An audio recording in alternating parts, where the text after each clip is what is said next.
On our newscast this Monday, Korean doctors walk off the job over new government-driven medical reforms.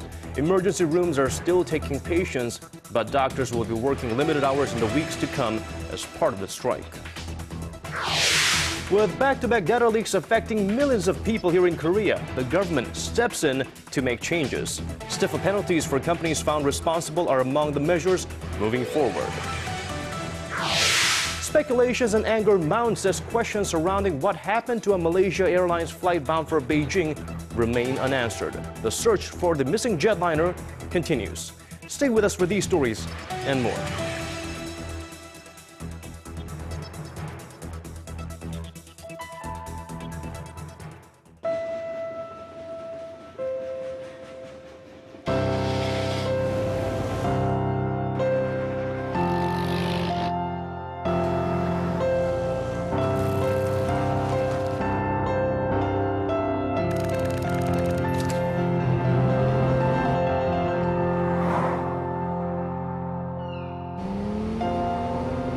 당신의 유럽은 어디였나요?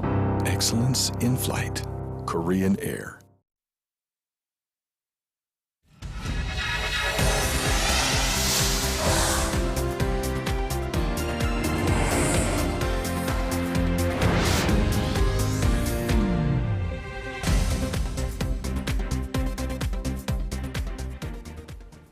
It is 5 a.m. in New York, 11 in Tripoli, and 6 on a Monday evening here in Seoul. Good evening to you all. Welcome to Early Edition at 6. I'm Moon Ganyong. And I'm Daniel Chen. Thank you for joining us. We begin with another grand-scale strike here in the nation.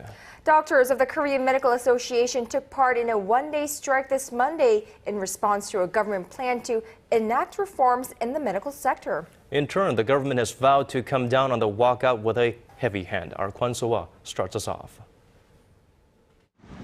A one-day strike led by the Korean Medical Association began earlier this Monday morning and ended at 6 p.m.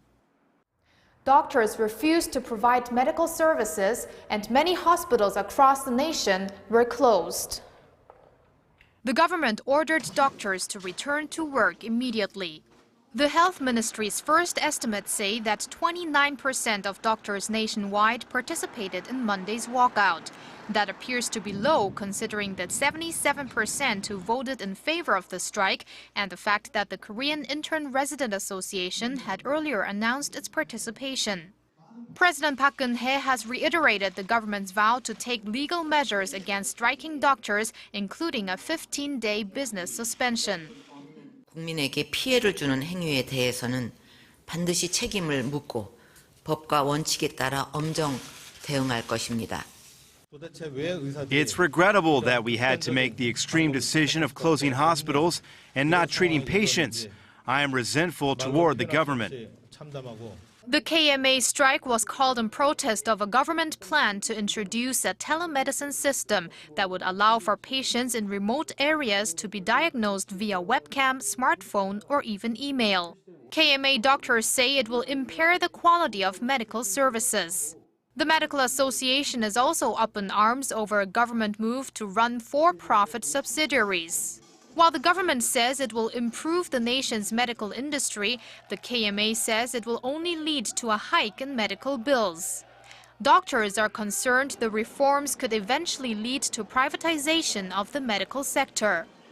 Following Monday's walkout, the strike will transition to a work-to-rule action starting Tuesday and running through March 23rd, meaning doctors won't work more than 40 hours a week and will treat patients for no longer than 15 minutes. A full 6-day strike is then planned to begin on the 24th, which, unlike today's action, could also include the closing of emergency rooms and intensive care centers. The medical strike stands to be the largest in 14 years, and with negotiations between both sides at a stalemate, some fear it will continue for the long term. Kwon Soa, Arirang News. The Korean government has unveiled a set of measures designed to prevent leaks of personal information following a series of security breaches by financial institutions that affected tens of millions of people here in Korea. Arirang News' Na Hyung-kyung has the details. From the latter half of this year, financial institutions will only be able to ask for customers' resident registration numbers at the initial application stage. After that, people will not be asked to provide their registration numbers, but instead be asked to verify their identity through other safer means. The registration numbers have been at the center of a recent series of high-level personal information security breaches, and toughening their use is a key part of a package unveiled by the government on Monday to fight widespread leaks of personal data. Financial institutions will also not be allowed to keep collected information for more than 5 years after the final transaction. Apart from the information that's absolutely necessary, all other data that the financial institution either has or has provided to a third party will be destroyed. The police and the prosecution will jointly and indefinitely crack down on breaches. The government has also tightened the penalty system. If a company is found to have used illegally obtained personal information to make profits, it will be fined 3% of the total sales made through using the data. Also, a fine of up to 5 billion won, or roughly $4.7 million will be levied on firms that leak customer information. Officials reaffirm that customers will only have to give just their basic information, such as their registration number and date of birth, for receiving financial services. People will also be given the option to retract on an agreement to provide personal data and also block telemarketing calls from financial institutions. But industry experts are already questioning whether these measures will be effective, saying most of them have either been practiced or are merely a reiteration of similar policies from the past. 나현경, Arirang News. China has lobbed a harsh response at Malaysia for the way it's handled the investigation into the Malaysian Airlines plane that disappears over the South China Sea this past weekend. Investigators say the plane may have disintegrated in mid-air, and Interpol is looking into suspicious passports used by passengers who boarded the missing flight. Our Kim Hyun-bin reports. China's state-run media has lashed out at the Malaysian government and its national carrier, saying that their handling of the missing passenger jet was not done promptly. The ruling Chinese Communist Party said in an editorial on Monday that the initial response from Malaysia was not swift enough. Nearly two-thirds of the 239 people aboard the plane were from China, and if the death count is confirmed, it will be China's second deadliest air disaster recorded. This comes as officials investigating the disappearance are said to be narrowing the focus of their inquiries on the possibility that the plane disintegrated mid-flight. A Vietnamese plane has spotted possible debris, a door and a section of the tail, from the missing Malaysia Airlines jet that vanished on Saturday. Dozens of boats and planes attempted to confirm the find, but were unable to. A source close to the preliminary investigation told Reuters that the fact there doesn't appear to be much debris could indicate the aircraft broke up at around 35,000 feet.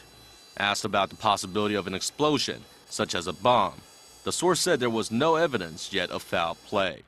Terrorism is not being ruled out, especially as Interpol has confirmed at least 2 passengers on board have been traveling on fake passports. On the possibility of hijack, we are not ruling any possibility. However, it's important to state that our main concern is to focus our effort in finding the missing aircraft. Interpol says a check of all documents used to board the plane had revealed more suspect passports that were being further investigated. Just an hour into the flight, Malaysia Airlines Flight 370 disappeared and is presumed to have crashed off the coast of Vietnam. Kim Hyun-bin, Arirang News. Well, moving on to other stories, North Koreans flocked to the polls on Sunday as North Korea held its first parliamentary elections under the leadership of Kim Jong-un. Kim is expected to use the poll to promote officials loyal to him and further consolidate his power. Our Kim Min-ji reports. North Korea on Sunday held nationwide elections for a new rubber stamp parliament, the first under the leadership of Kim Jong-un. The elections, which are held every 5 years, is expected to shed some light on the power shift taking place in the regime and will likely be used to promote officials depending on their loyalty to the young leader.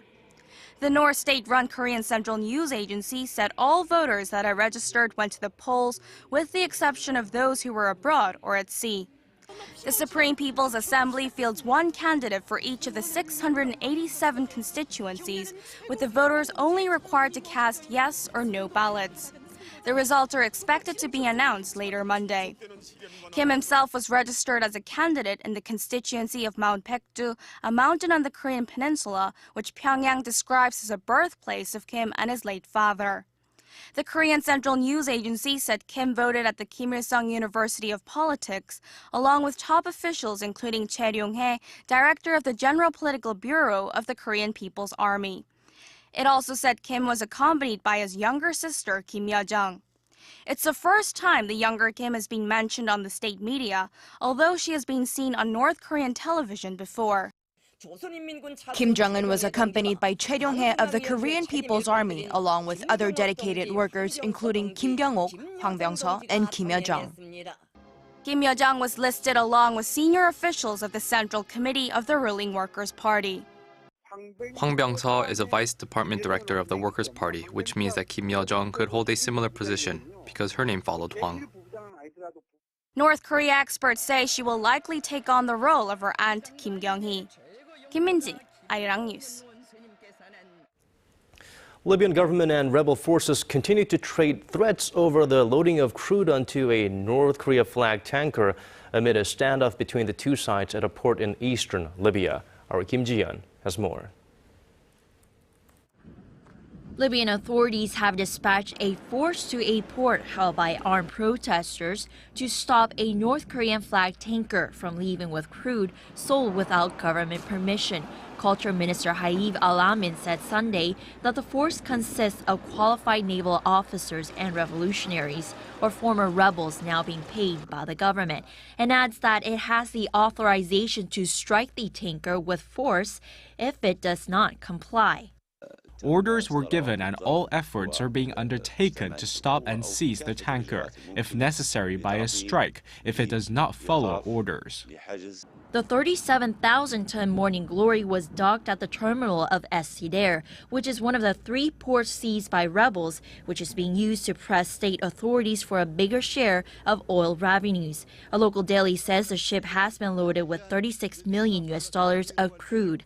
Over the weekend, Prime Minister Ali Zidane said the military would bomb the Morning Glory if it tried to leave the port. The captain of the North Korean flagged oil tanker responded that local militia on board did not allow them to depart. The rebels say any attack on the tanker would be a declaration of war. The incident illustrates the deepening turmoil in the OPEC producer, which has failed to rein in fighters who helped oust Muammar Gaddafi in 2011. Kim Ji-yeon, Arirang News. Not facing the apologize. We're all destroyed. Digging deeper, getting to the bottom of stories that impact your life. Talking with you on air and online, connecting you with experts on the world's most pressing issues. News and current affairs at its best, with Moon Gon-young and Daniel Che on Early Edition at 6. Proposal for talks on holding regular reunions for families separated by the Korean War.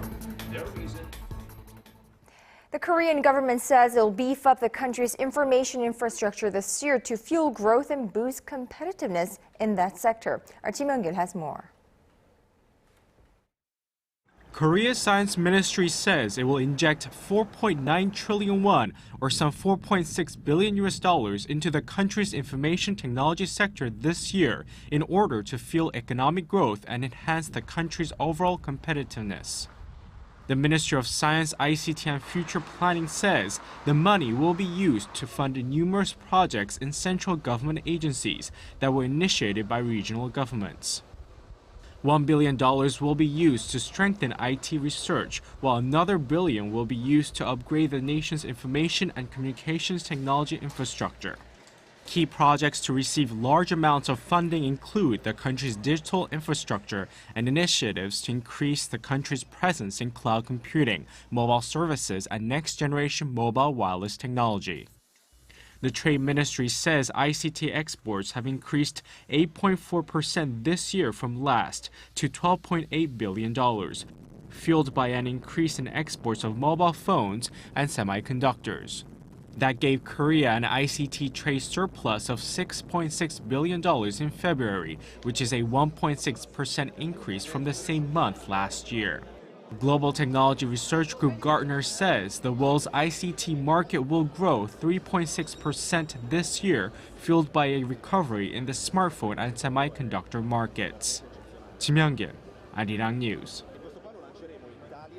Korea made it to another top 10 list, but it's not something to be proud of. We're one of the Asian countries where the income gap is increasing rapidly. A recent Asian Development Bank report on income inequality in 28 Asian nations shows the income gap in Korea widened in the fifth fastest pace between 1990 and 2010.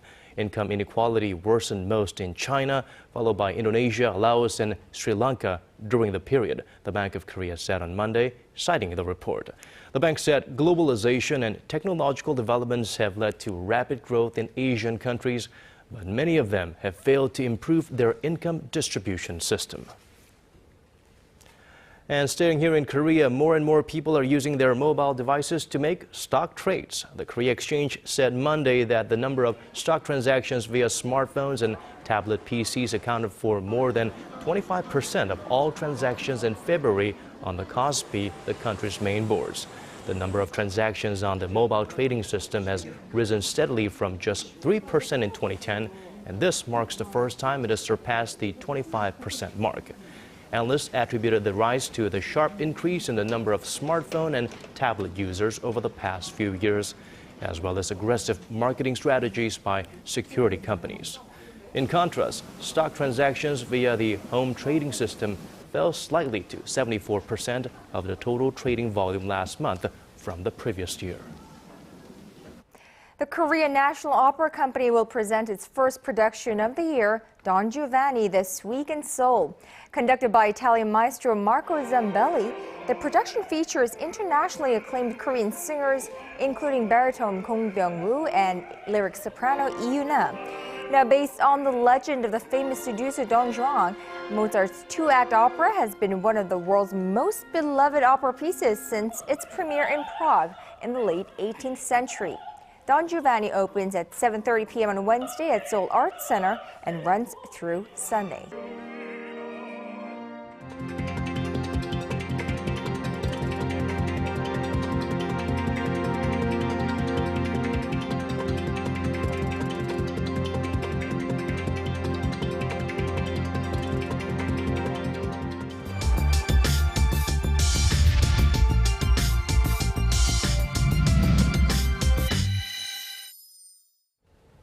South Korea has made public a defense reform plan that would extend to the year 2030. And what's eye-catching are its plans to reduce the size of the army while at the same time enhancing high-end weapons. Now, it also includes plans to allow preemptive strike against North Korea if Pyongyang is about to attack. And for a closer look into the new defense reform plans, we are joined live in the studio by Dr. Park Hee-rak, professor at the Graduate School of Politics and Leadership at Kookmin University. Colonel, thank you for joining us today. Well, first of all, let's have your overall impression of the reforms, and of course, we would like to point out which measures or strategies that really stand out in the defense plan.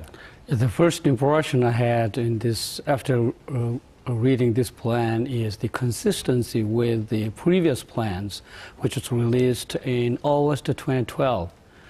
They called it Defense Reform Plan 2012 to 2030. And that content is almost the same. It is the MND's intent to keep the consistency with the previous administration. The second is that all the changes the MND have in its mind is about to happen, not in this current administration, but in next administration. So that is the point that many people has criticized for the MND for lacking of defense reform will. And the third impression I had is the uncertainty. That means that they tied the army reorganization to the happening of Afghan Operational Control Authority transfer, which is scheduled in 2015 December.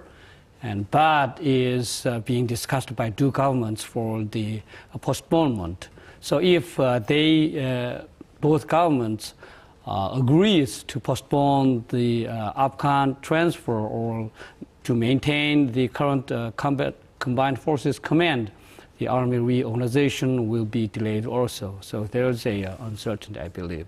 Right, by MND you mean Ministry of National Defense yes, here in right. Korea. Yes. Of course, the plan also includes measures to cut down the number of troops by 110,000 by the year 2022. Yes. Now, would this not translate to a shortage of manpower in the event of a conflict or a war? Yes, I fully understand the people's worry about the reduction of people, or reduction of the number of armed forces.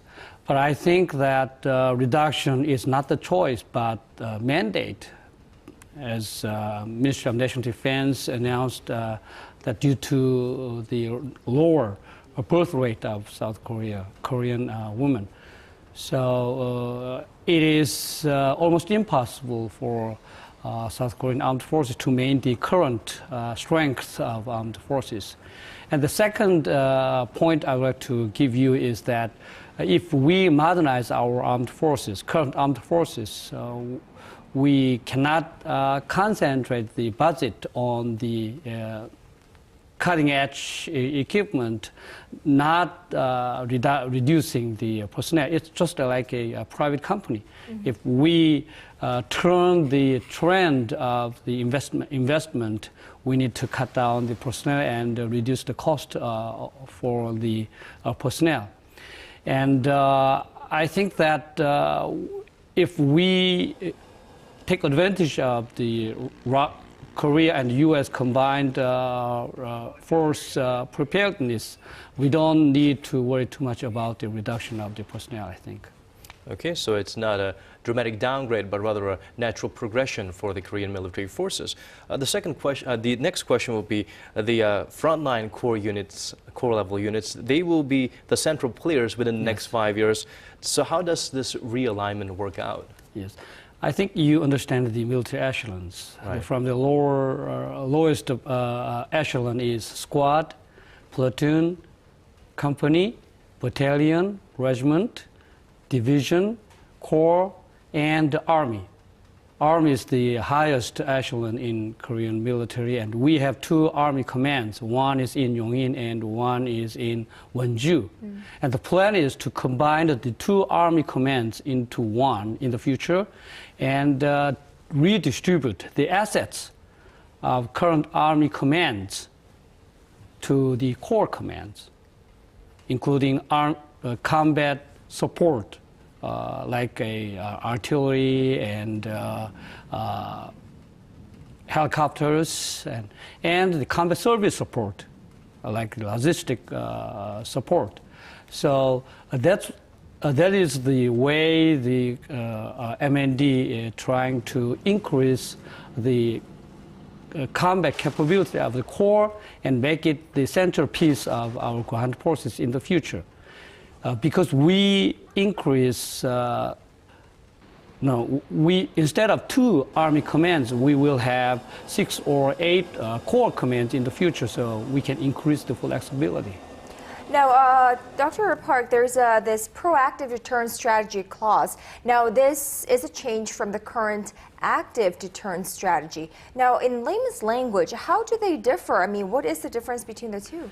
Yeah, general concept is same. It's just a matter of degree on the emphasis of the preemptive strike. I think the translation, is there. I don't think there is a meaningful difference between active and proactive, and even in English. But Korea also is same. But the Ministry of National Defense emphasized that the latter strategy, which you translated into proactive deterrence strategy, put more emphasis on the preemptive strike capabilities. So Ministry of National Defense is trying to buy more weapons and equipment to kind of make a perfect, the kill chain, make the kill chain perfect. That means we need to buy some eyes to find the targets and some precision munitions to strike it very precisely.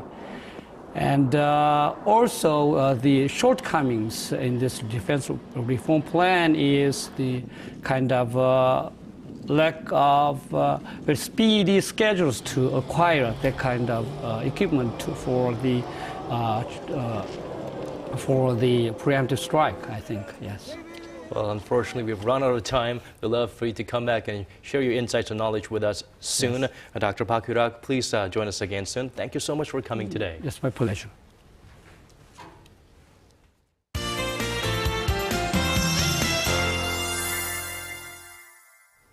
Well, we were hit with a cold snap here in the nation last week, but things seem to be warming up again. Let's see how warm it'll get by turning to our Michelle Park at the Weather Center. So, Michelle, is spring finally here to stay? Well, it's hard to tell how long it'll last, but for the rest of this week, it looks to be warm. But we do have cold mornings and nights. That's right, Daniel. We are seeing huge temperature gaps between the mornings and nights, so make sure you are prepared for that. And a dry weather warning is still in effect nationwide, and tomorrow it'll be another sunny day in most places with the highs of up to 17 degrees. Now going over to our readings, Seoul drops down to 0 degrees in the morning and gets up to 12 in the afternoon. Meanwhile, the southern cities such as Daegu and Busan will get up to 17 and 14 degrees. Now moving on to other regions, Jeju Island can expect a sunny day hitting up to 14 degrees. Dokdo hits 10 while Mount Kumgang tops out at 5. Well, that's all for now. I'm Michelle Park and have a wonderful evening. Thank you for that, Michelle. And that brings us to the end of our newscast. Thank you for watching. This has been Daniel Che. And I'm Moon Gonyang. Thank you as always for being here with us. Have a wonderful rest of the evening, and we'll see you right back here same time tomorrow. Good night.